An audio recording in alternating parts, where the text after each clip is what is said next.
heard a real estate investor say, to confidently invest in California today, you have to be a cowboy. What are your thoughts about that? You got to be a little gangster. Okay, all right. Yeah. So there is a little truth to that statement. Yeah.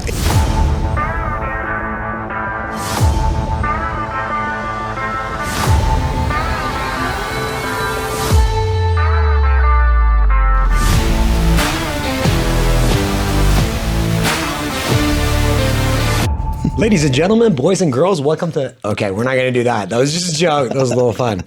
Welcome to Evolve Your Brand podcast. Today, my special guest is Josh Giordani. I've been practicing, folks. It only took me like 10 times from lawyer's title. Welcome to the show, Josh. Thanks for having me, man. Appreciate it. All right. Josh, we're going to jump right into it. Cool. Let's do 60-second lightning fire questions. Okay. Cats or dogs?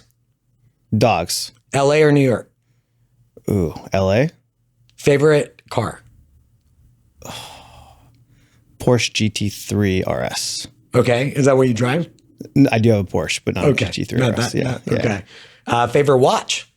Ooh, Rolex Presidential Rose Gold Olive Dial. Okay. And do you have one? Yes, but not that one. Okay. All right. Favorite sports team? Chargers. Chargers. Even though they moved to LA? Even though they moved to LA. Okay. I appreciate the loyalty. Yeah. I appreciate it. How long have you been a Chargers fan? I've been in San Diego all my life. So I stuck with it. Okay. Yeah. Where were you born? Shatteridge and Vista. Awesome. Favorite restaurant in San Diego? Blue Ocean. Favorite beach in San Diego? Carlsbad. Carlsbad. Which one? Just Tamarack. Tamarack? Yeah. Okay. It's pretty. That's pretty awesome. Coffee or tea? Coffee. Okay. Favorite city to invest in? San Diego, because I am familiar with it. Okay. That I wouldn't have expected that from a real estate investor to say San Diego, but you got me on that one. So, Josh, let's just jump into it. Mm-hmm. What is your story when it comes to like real estate? Where did you get started? Like, how did you end up in real estate? So I was 18 years old working at T-Mobile out of high school. I didn't go to college. If we're going to get real deep, my girlfriend at the time, I found out she cheated on me. Same day, I called my dad and he's like, hey, come move out with me. Come get your real estate license. He lived in Palm Springs at the time. Packed my shit that day, moved out to Palm Springs, got my license 3 months later, then moved back to San Diego and then full-time real estate ever since. So that evolved from being a realtor for 10 years and then now in title insurance and then obviously me investing in real estate as well. Okay, so you moved out to Palm Springs when you were 18. Mm-hmm. Got your real estate license. Was out there for a year. Uh-huh. And where did your first deal happen?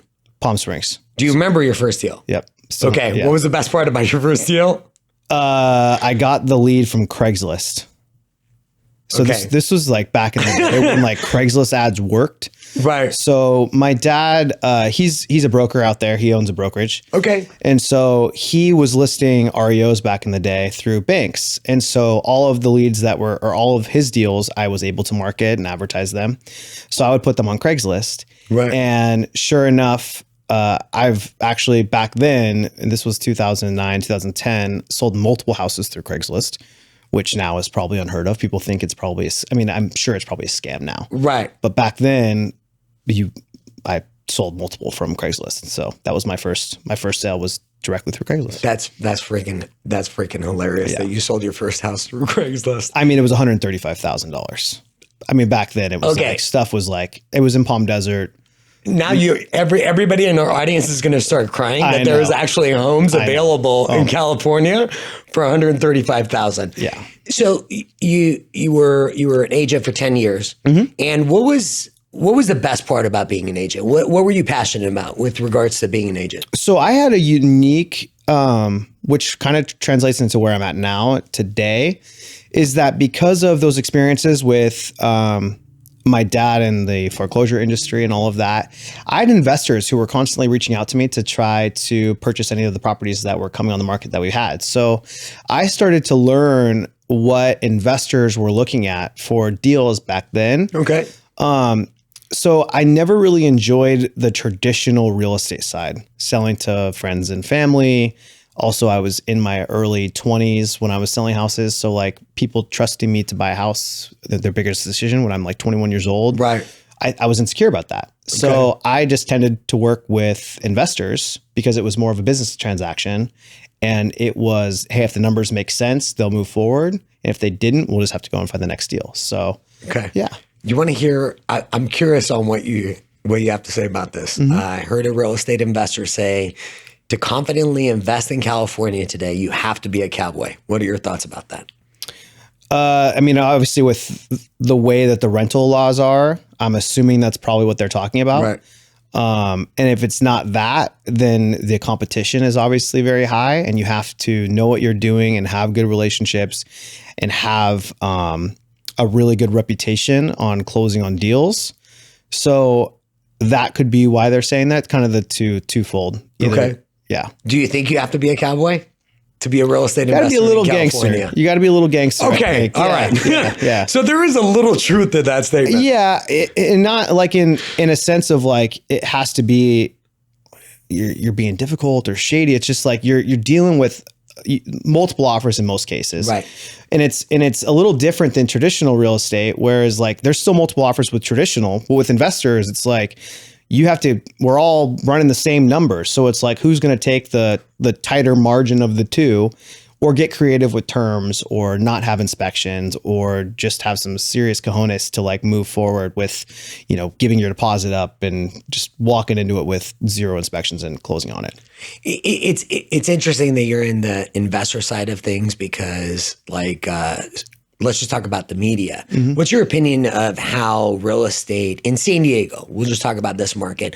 How do you think real estate is portrayed in the media? You think it's accurate? What's your input about that? The media is always delayed by 2 months, I think. I actually stopped. I used to watch the news every morning, and then I watched like Squawk Box.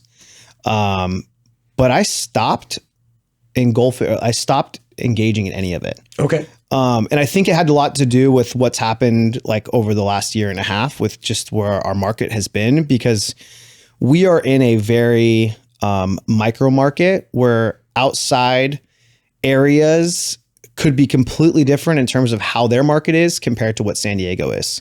Like we are based off of inventory levels, right? With our inventory being extremely low, we're seeing multiple offers again, over asking price again. So a lot of those things, you can't look at macro, you have to look at micro. And so I was listening to all the stuff that was related to macro economy, which, can make me nervous to move forward on some purchases or, things that I'm looking at, or make me a little bit more cautious on my investment decisions. So I had to look at micro stuff. So I stopped focusing on macro. Nice. So you basically, I mean, this is the investor side because as I was doing my research and homework on you, I really like the insight that you bring when it comes to like managing your finances and financial education. So basically what you said is it was influencing, you didn't want to get outside influence when it comes to your investor decision. No. And do you think the media does that, the way they communicate information, that it's influencing people to make the wrong decision financially? I mean, absolutely. Anyone you talk to that's just a normal person, if you were to ask them before rate hikes if that was a good market or not, what would your answer be? Absolutely. You think it was a good market? So who knows? But why is it not a good market now? Right? Like it doesn't make a difference. But prices are down maybe 10% compared to what they were at the height. Right. But interest rates are higher. But who's to say that right now is not a great time to buy either? But everyone thought that back then was a great market. So what's the difference, right? Yeah. Prices went down by 10%, rates went up by, a few percent. But there's not to say that either which one of them were a bad or a good market. Yeah. So I just have to base my own decisions off of what I feel comfortable with in my own investing. Yeah. And I think, just to piggyback off what you said, I think everybody's situation is different and you got to do your homework yourself after you get the information. If you were going to what was the best tip that you got in order to get into real estate investing? What's the best tip you got from an investor? I don't know if there's like one tip that I've ever gotten, but it's really engulfing in education and learning, because you won't feel comfortable or confident to invest until you learn yourself. Like there's only so much that you can hear from other people. But until you start doing it or taking the leap or just, buy your first house or, buy your first rental property or do your first flip, you have to go through those experiences first to understand like, hey, is this something that I even want to like move forward or continue to do? Right? Like is homeownership for me, or is investing in real estate for me? Nice. You just don't know until you do it. And, for me, someone gave me the opportunity to invest, and ever since then, that's kind of when I've just evolved and created, steam behind it. But you have to take a leap and just start somewhere.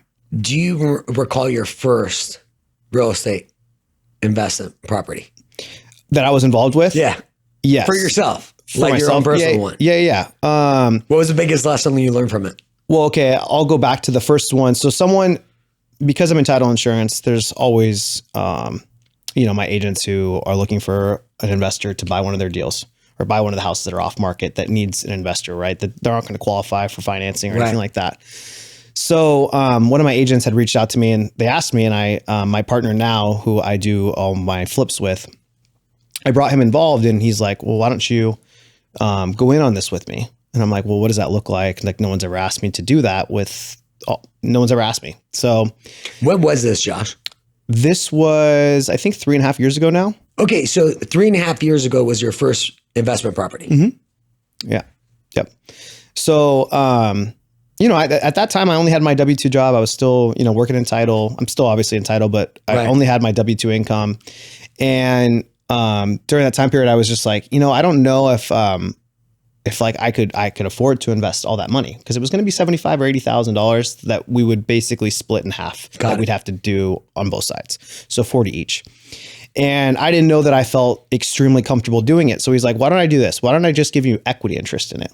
I'm like, okay, no one's ever offered to do that for me either. So the first one, I ended up making $40,000 on equity by just bringing someone the deal.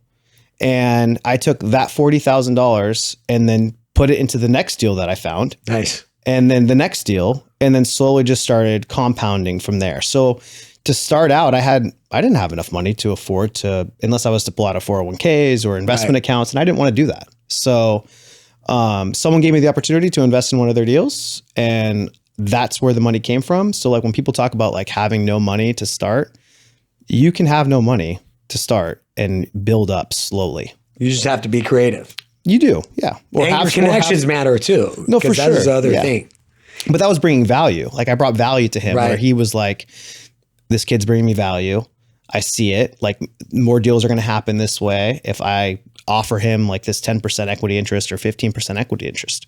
So on the second deal, what was the biggest fear you faced? I mean, I didn't have any fear moving forward. So after the first one, you were good. Good. Okay. What was the fear about the first one? Was coming up with the 40,000? There was, the initial, it was just different for me to wrap my head around. It was just different for me to wrap my head around. I mean, that was a significant amount of money that I would have, back then that I would have had to put down. Right. So it was scary for me. And not knowing anything, on how that process was. I knew how to find deals for investors when I was an agent and how to run numbers and all of that. But, using your own money, it's a different story, because with my W-2 income 4 years ago, that it would have taken, it was my savings, it would have been, pretty much majority of it back then. Right. So, yeah. Well, there's going back to that thing. You got to be a cowboy. And when you find the right deal, is there a lesson that you would share with someone that owns a primary residence in San Diego? Okay. Locked in. Cause this is where I think the opportunity is. We created a lot of, unintentional investors. Like if I'm a homeowner right now, I've been in my house for the last 10 years, I have an interest rate guaranteed under 4, like 99% of loans right now are below 4%. Yeah. I'm at 2.75. It's insane. Yeah. So what's your tip for someone in this market that we're currently in? What should they do to build a real estate portfolio? It's tough. So I wouldn't suggest this for everyone. But if you so like with my house, when I initially started investing, so I bought my house in 2019. So when we're talking about my first investment, I know. You timed it perfect. Yeah. You did that on purpose, right? I don't know. No. So when we're talking about like my first initial investment that I did with the equity interest, with my primary residence, I actually bought a fixer. And I didn't owe very much on the house. My interest rate was really low. And so once I started evolving with my investment portfolio, with my flips and things like that, I was like, you know what? Maybe I'm going to go get a HELOC on my house. Okay. So I went and got a HELOC. At the time, like credit unions were doing like an introductory, like 0% interest for the first 12 months. Dude, I got like free money right there. 250 grand on my HELOC. Nice. So I was able to max it out at a credit union, 0% interest. And this is very risky. I would not say to do this in today's market. Right. But I used that HELOC to start buying more real estate, but I was buying it for flips. So I was able to pay the HELOC off, and we were doing 90-day turnaround times, right? So like I was able to leverage that $250,000 to basically double it and to not have to use my HELOC. But now it's a little more like, I don't know that using a HELOC would be, I'm very risk adverse. So I would not suggest someone just starting out to do something like that. But I think just looking for the opportunity and understanding what's a deal and what's not a deal is very important. Josh, that is like a phenomenal tip. You know, I work with a lot of investors, and I think you got to look at deals. And that's the hardest transition, is because when someone looks at a deal, they think they're committed to buy, and looking is not the same as buying. Right. So I think it's so awesome that you bring that up, because I think that's the hardest part. Like, how do you help people realize, like, as long as you trade your time for money, you're never going to get ahead. So like, what's your passion when it comes to, educating people on finances? Because you are putting content out there. So where does that passion come from? That you can really start, like I've shared this story, like we just talked about, I started with no money, and like even one of my closest friends, like he's like, how do I get involved? How do I start doing this? And I'm like, dude, like I'm telling him everything that he should be doing on how to do it and how I got started. Right. Because I don't care. There's like, and I'm sure you've seen this. I posted something the other day. Like I don't believe in competition. I believe in collaboration. And so I think being able to collaborate instead of competing is so amazing, because then you can help friends and family and other people learn how to do something that, like, I'm forever grateful for the person who taught me how to do the things that I'm doing now. And you so want to give them a plug? if I could give them back, if I can give back, then I would do it in a heartbeat. So that's where the content came from, is just being able to share like the things that I'm going through, and I'm early in my stages, right? Like, well, that's what's shocking to me when you said you got your first property 3.5 years ago. I mean, talk about a phenomenal time to start. And you posted something that said, not all debt is bad. Right. Yeah. You know, not all debt is bad. And I 100%, I think it was Raymond who was on your podcast. He was talking about like the book that woke him up was Rich Dad, Poor Dad. And do you want to know what one of the best questions I love to ask my clients is, like, what's your favorite finance book? And as soon as they say Rich Dad, Poor Dad, they have a conceptual understanding of money. Do you have kids yet? No. Not yet. Soon. You're engaged. We're engaged. Yep. So we're getting married in November in Cabo. We're both 34. So okay, you're getting married in Cabo? Yeah, the clock's ticking. Awesome, man. Yeah. We're excited. That is, do you have the place all picked out and stuff? Yeah. We're actually going next week for a week.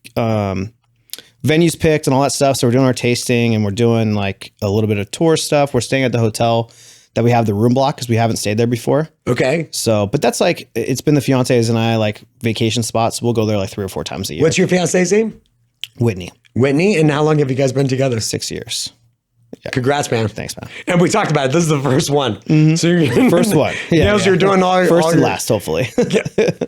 Yeah. I champion that. Stay married. Yeah. Stay married. So what, when you see yourself like 3 years from now, what's in store for Josh when it comes to like your real estate investment goals? So how do I answer this without sounding like too cocky? No, please. Ideally, hey, Josh, let loose. Yeah, no, for sure. I have huge goals when it comes to like the financial investing side. Okay. So I've done we've bought and sold over 30 houses now in the 3 years. This year, my goal is 25. So I'm at 11 or 12 right now. 11 or 12 as of yesterday, day before, because we just got a new one.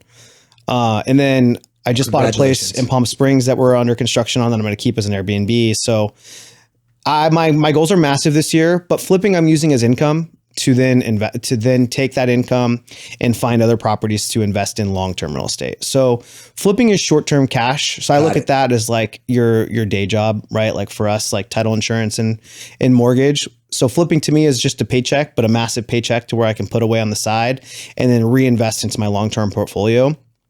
401ks, like we've talked about before off air, it's like, it's only going to get you so far. And for me, it's like, I don't want to, I love working, but I want to be able to like give back in a way, like with the things that I'm doing now and what I'm passionate about. So if I can build up a, portfolio of real estate where I can continue to share my story and talk about, owning 20 units in Tennessee or 60 units, or then have a syndication where I can have all the people who always come to me to, invest in real estate now, to invest in these syndications with me to do these big apartment buildings. That's the end goal. And I don't know if there's an end. I said end goal, but I don't know if there's an end to it. I think it will evolve. I never knew that I would get to the point where I'm at like today. And I'm so grateful for that. But now it's like, all right, what's the next step? Like, what does the next 3 to 5 years look like? And now it's like, I just want to continue to grow and keep giving back. I did my homework, and I love that you brought up syndication, because like you're introducing opportunities. I didn't realize like how much of my families that I support are novice when it comes to the opportunities that are available in real estate. So I think that's how come I'm digging in, because you've been in the industry. When did you get your license? Was 2010? 2009, 2010. So it's I actually was renewing my license in the parking lot today. Oh, nice. For my 15th year. And how many hours was is it like 45 hours to renew it? Something like that. Yeah. And they say real estate isn't hard. Yeah. I mean, the license stuff is all BS. Like it's nothing to do with like regular real estate, like what we go through on what realtors go through on a day-to-day basis. So very different, but yeah, it's still something that you have to do, obviously. So where did you end up buying? You live in Carlsbad? Yeah. So I live in Chattahoochee. Chattahoochee. So, yeah. So awesome. I bought in Chattahoochee. Awesome. Yeah. So did you grow up in North County? Mm-hmm. What is the biggest change you've seen? Now we'll get into the fun lifestyle. Mm-hmm. Like, what's the biggest change that you've seen with San Diego, North County, when it comes to like housing growth? Like, what's blown you away? I don't think there's anything that's like that really stands out that blows me away. Yeah, there's nothing that really stands out, to be honest. Okay. Yeah, I can't really think of anything. I've been there for so long that like, constantly, like when I was a kid, the Sinopolis, which was like a Kokorian back when I was younger, when I was in high school, we used to go there and like bring our, high school girlfriends, and like that's the place to hang out. Where now it's like you go there and it's dead. There's no one there. So there's all of that just constantly evolves. But we typically, like whenever we're at like Whitney and I, we just go to dinners and stuff. So like we're in the Village a lot. But I don't really notice anything that's like evolved or changed too much. Gotcha. Yeah. I think what blows me away is all the growth, like all the businesses that are going in there. They're revitalizing a lot of neighborhoods. Right. And that's where, when I look at like first time home buyers right now, the regentrification, the fix and flips. So here's a question for you. I mean, you've done 30 fix and flips. Mm-hmm. What is the biggest difference? Because one thing, I work a lot of open houses, and a common feedback is like, this is a terrible fix and flip. Mm-hmm. So how is it that you guys go through, pick out your deals, and then how did you go about selecting your contractors? So typically the barrier, so I'll get into this first. The last, I would say previous 2 years before last year, the barrier to entry in terms of like a real estate investor was wasn't that big, right? Like anyone could probably invest back then, right, and do well due to the market appreciating. And it wasn't complicated. You could have bought a deal from a wholesaler off the MLS. Now with specific neighborhoods, and you have to be a little smarter with how you're buying. And if someone didn't have experience, if they were only doing a few deals here and there, then yeah, of course, you're gonna see that kind of stuff. And people make mistakes, right? Contractors aren't perfect and subs aren't perfect. So with work being warranted most of the time, if you're using a GC, that's one thing. But then there's just like we use a contractor specifically who work with investors. So they don't work with homeowners. Got it. They know how, like in terms of timelines, in terms of like how we work with hard money lenders and get reimbursed for all the repairs and things like that we need to do. It's hard because you're not seeing everything on a day-to-day basis. So you do have to kind of rely a lot on your GCs to like make sure everything looks good.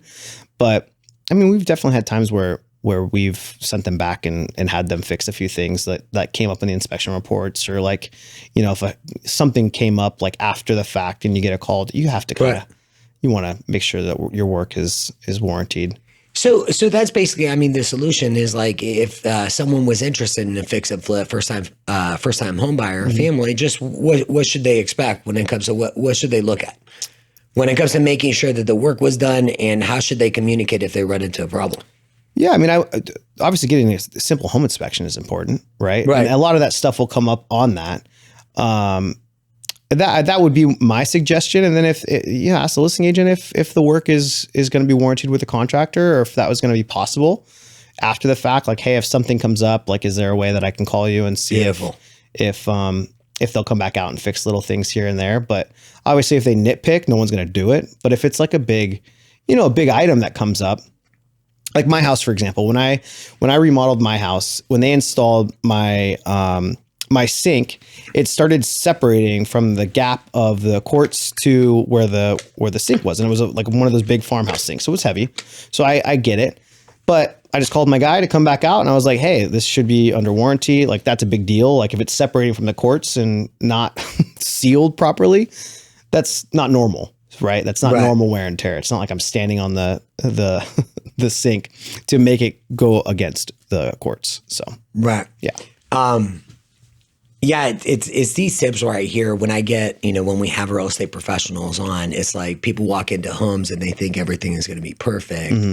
And that's just not, that's not real property. It's like, you got to set the right expectations with people, and there's resolution. So I think when you look at reputable companies, there's a lot of reputable fix and flip companies. So for sure, I think fix and flips just get a reputation. It's like, dude, not every fix and flip is done great, and there are going to be problems that happen. Every house, it's just real estate. Yeah, and it's not their fault, right? Like a lot of times, it's the contractor. They used a sub that maybe didn't do the work correctly. There's a lot of factors that can happen. So yeah. What's one of your favorite up and coming like cities or neighborhoods that I like? West of 5 and Oceanside. Okay. Yeah. What do you like about it?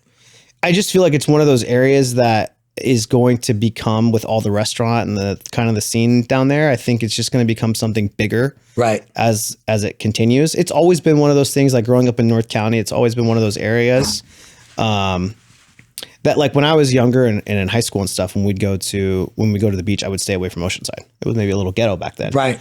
And now with all the hotels and like, Mission Pacific that's upstairs with the restaurants and stuff, I can see it just continue. It's already blowing up, but I can continue to see that progression, and then eventually probably get more expensive than even like Carlsbad in some instances. Okay, it's funny that you say that. I'm a huge fan of Oceanside. Mm-hmm. Huge, like the growth has been.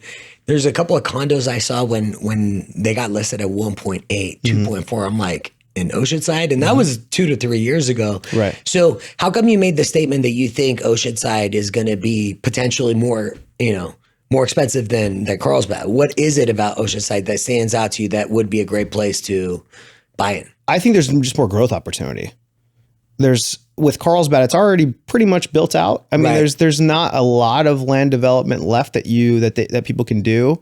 I think in Oceanside, there's a lot of spaces that you still can. Some of the old mom and pop like auto shops that probably, that may change eventually, because those spaces could get bought out by developers to build something like hotels or like restaurants or just more entertainment. So that's where I see it, because there's just not, in Carlsbad, you already have like like, I don't know how much more growth you can do in that area. Right. But so expansion wise, Oceanside has a lot of potential, and it's like one of the most affordable coastal cities Absolutely. in the country. For sure. It's a great place to look at. Yeah.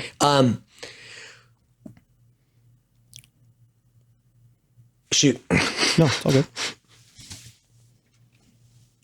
It will be good for a water break. All right, let's jump into branding. Cool. So, Josh, we were talking before we started the podcast. We were talking about where you started your branding adventure, and you said Raymond stood out. So, how did you start to create content, get passionate about social media?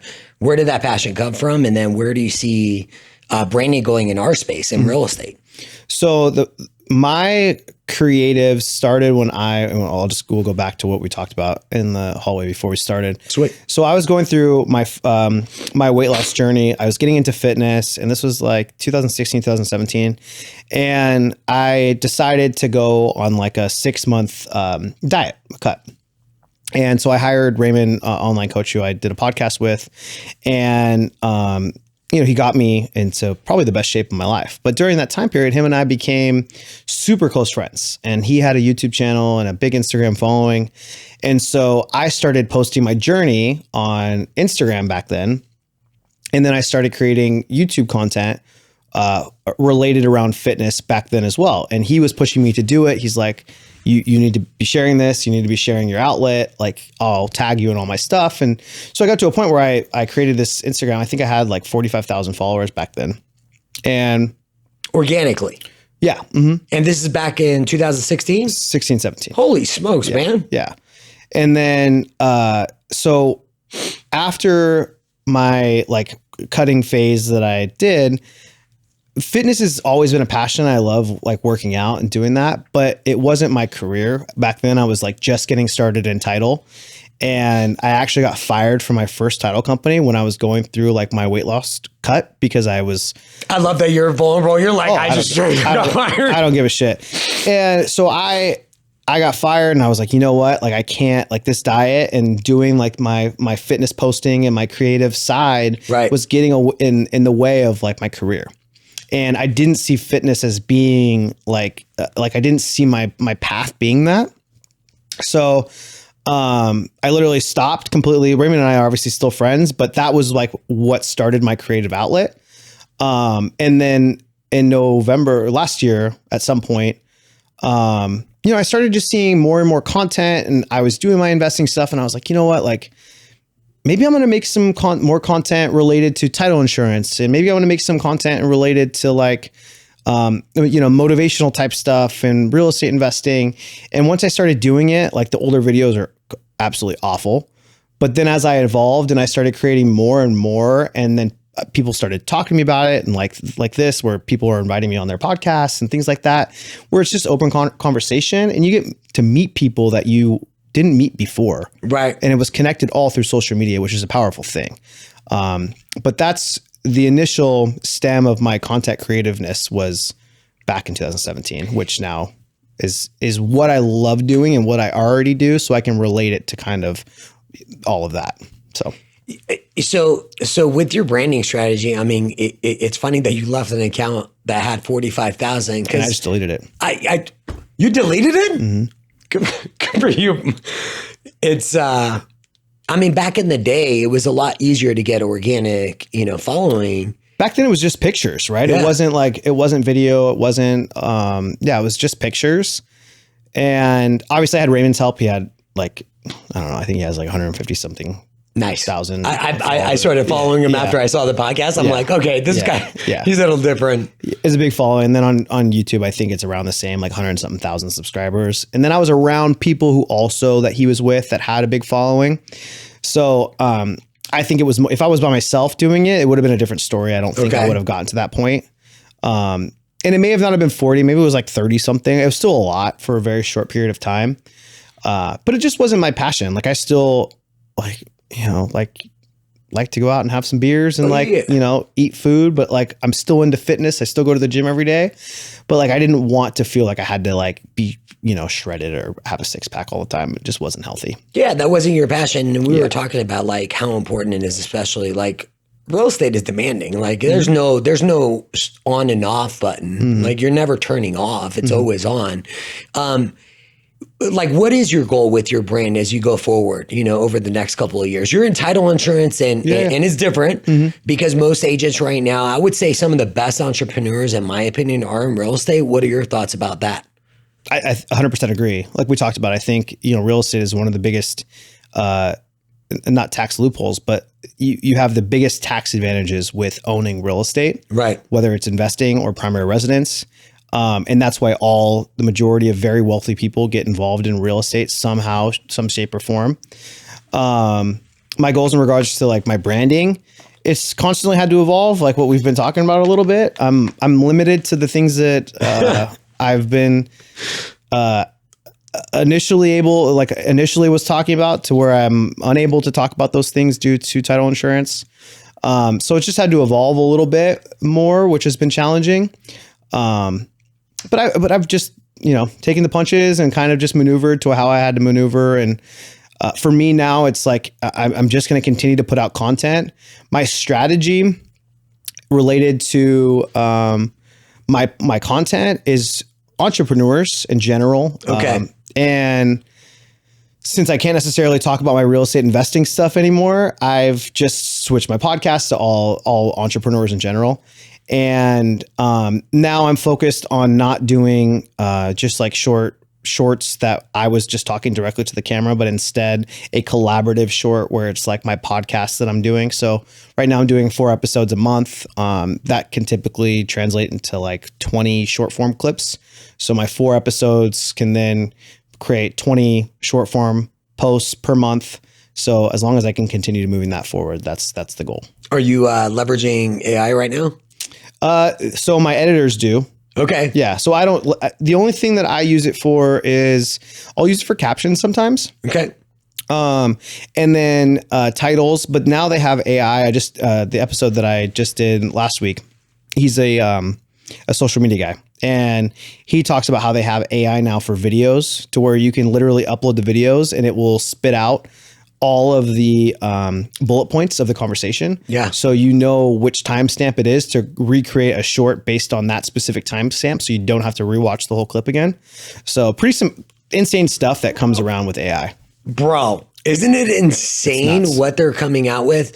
So the reason why I bring up brand is you and I have never met before, but we've talked a few times for the past couple of years, and it's like some of the richest connections, you talked about this, some of the richest connections I've built have been meeting people through social media. 100%. And you said you're a huge connector. Like, how come you're passionate about the connector aspect of entrepreneurs? Like, what impact do you want to make in your community?